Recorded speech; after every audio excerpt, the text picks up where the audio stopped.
यह विचार करके लंकापति रावण अपने मामा मारीच के पास पहुंचते हैं। मारीच राक्षसी ताड़का का पुत्र था जो दंडकारण्य वन में श्री राम के हाथों बच निकला था।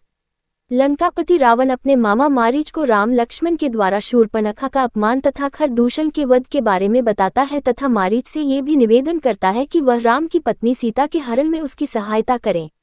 असुर मारीच श्री राम की शक्ति को दंडकारण्य वन में देख चुका था, इसलिए मारीच बार बार लंकापति रावण को ये समझाने का प्रयत्न कर रहा था कि यह न्याय उचित नहीं है और धर्म संगत भी नहीं है कि आप किसी पराई स्त्री का हरण करें। लेकिन अपने अहंकार के वशीभूत रावण ने मारीच की सभी बातों और तर्कों को खारिज करते हुए कहा कि वह तीनों लोकों का स्वामी है और विश्व की हर सुंदर वस्तु पर उसका अधिकार है। इसके बाद लंकापति रावणंत में लक्ष्मण जी के पास कोई और रास्ता नहीं होता, इसलिए वह सीता जी की सुरक्षा के लिए कुटिया के दहलीज के पास एक रेखा खींच देते हैं और बोलते हैं कि जो भी इस रेखा को पार करने की कोशिश करेगा वह जलकर भस्म हो जाएगा।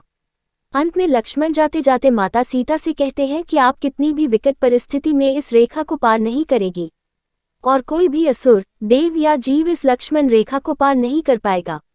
कहकर लक्ष्मण कुटिया से चले जाते हैं।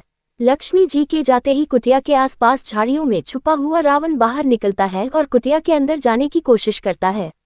लेकिन जैसे ही रावण लक्ष्मण द्वारा खींची गई लक्ष्मण रेखा पर पैर रखता है तो उसके पैर जल जाते हैं। बार बार प्रयत्न करने के बाद भी जब रावण कुटिया में प्रवेश नहीं कर पाया तो उसने दूसरी योजना सोची। तब रावण एक साधु का वेश धारण करके कुटिया के बाहर अलग जगाता है। कुटिया के बाहर आए किसी साधु की आवाज सुनकर माता सीता कुटिया से बाहर आती है तो देखती है एक साधु उनके दरवाजे पर भिक्षा मांग रहा है। भिक्षा लेकर सीता कुटिया से बाहर आती है और लक्ष्मण रेखा के पास आकर खड़ी हो जाती और रावण साधु को बोलती है कि वह आकर भिक्षा ले ले, क्योंकि वह इस रेखा से बाहर नहीं आ सकती। इस पर साधु के भेष में रावण बोलता है कि तू शायद हमें नहीं जानती है, हम परम तपस्वी साधु हैं, यदि तुम बाहर भिक्षा लेकर नहीं आई तो मैं तुम्हारे पति को श्राप दे दूंगा। सीता हरण। अपने पति श्री राम को साधु क्रोध के अनिष्ट से बचाने के लिए सीता जी रोते हुए लक्ष्मण रेखा को पार करके साधु के पास चली जाती है। फिर बोलती है, मुनिवर कृपया करके मेरे पति को श्राप मत देना, मैं भिक्षा लेकर आ गई हूँ। सीता जी को अपने समीप आया देखकर रावण अपने वास्तविक रूप में आ जाता है और देवी सीता का हरण करके बलपूर्वक अपने पुष्पक विमान में बैठाकर विमान को आकाश में ले जाता है। देवी सीता अपनी सहायता के लिए श्री राम और लक्ष्मण को पुकारती है, लेकिन कोई भी उनकी सहायता कर पाने में समर्थ नहीं था।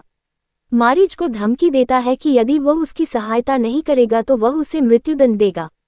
रावण द्वारा मृत्युदंड से बचने के लिए मारीच आखिरकार उनकी सहायता के लिए तैयार हो जाता है और पूछता है कि वह रावण की सहायता किस प्रकार कर सकता है।